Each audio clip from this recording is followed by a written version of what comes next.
Klausa adalah susunan kalimat yang terdiri dari induk kalimat atau main clause dan anak kalimat atau subclause. Mudahnya, klausa itu berupa kalimat yang dapat berdiri sendiri sebagai suatu kalimat yang disebut independent clause, dan kalimat yang tidak bisa berdiri sendiri yang disebut dependent clause. Independent clause atau main clause dapat berdiri sendiri sebagai suatu kalimat. Polanya sederhana, minimal verb-nya saja atau subjek verb minimal. Tergantung dia kalimat apa. Kalau perintah bisa saja verb saja, kalau yang lain kebanyakan minimal subjek dan verb. Sedangkan independent clause atau biasa disebut subordinate clause, kalimat yang tidak dapat berdiri sendiri sebagai suatu kalimat. Polanya kebanyakan diawali conjunction subjek verb, atau bisa juga conjunction langsung ke verb.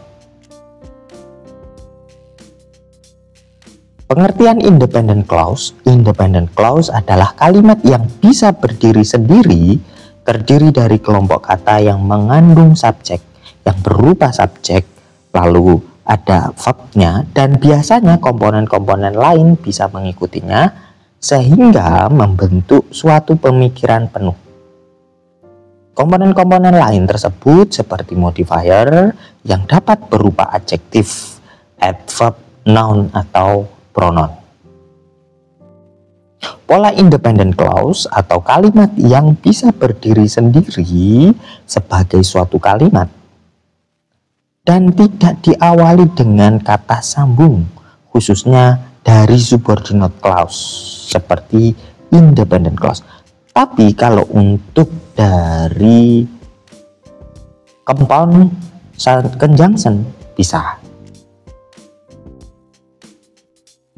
Ketika verbal biasanya kalimatnya berupa subjek verb minimal,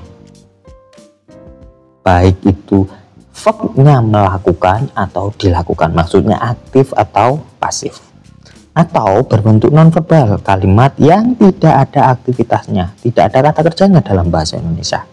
Biasanya terdiri dari subjek verb complement.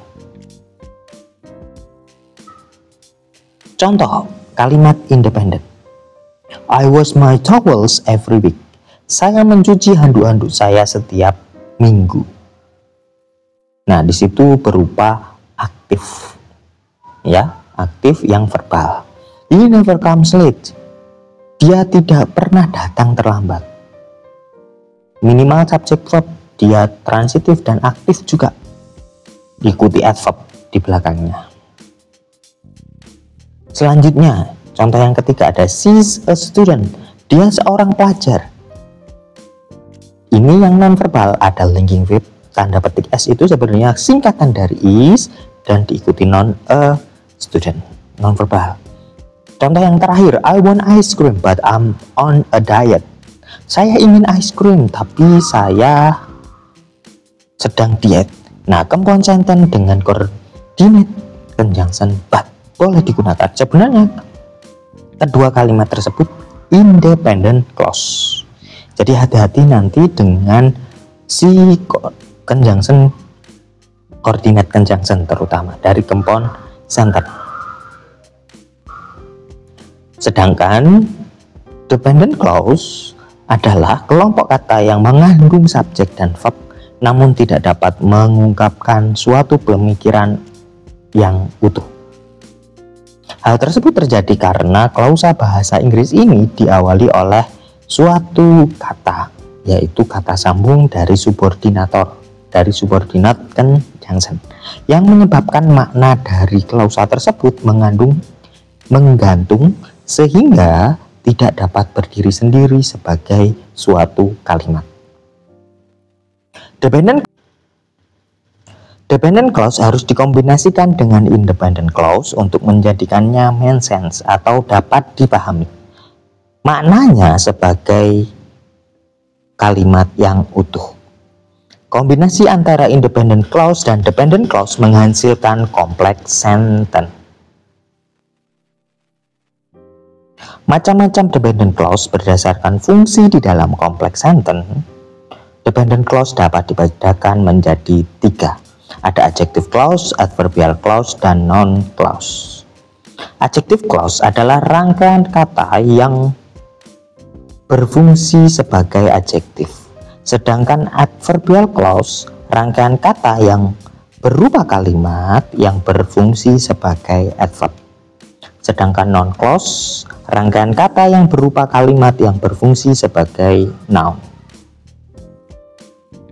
Contoh, adjective clause berfungsi sebagai adjektif atau kata sifat dan menjelaskan noun atau kata benda atau pronoun kata ganti yang berada pada main clause suatu complex sentence. Baik noun atau pronounnya tersebut merupakan subjek, objek, atau subjek complement, begitu pula sebagai object of preposition atau biasa disebut sebagai berfungsi sebagai adverb. Contoh kalimat dependent clause-nya. Bandung is the city where I was born. Bandung adalah kota di mana saya dilahirkan. Adjective clause pada kalimat tersebut yaitu where I was born.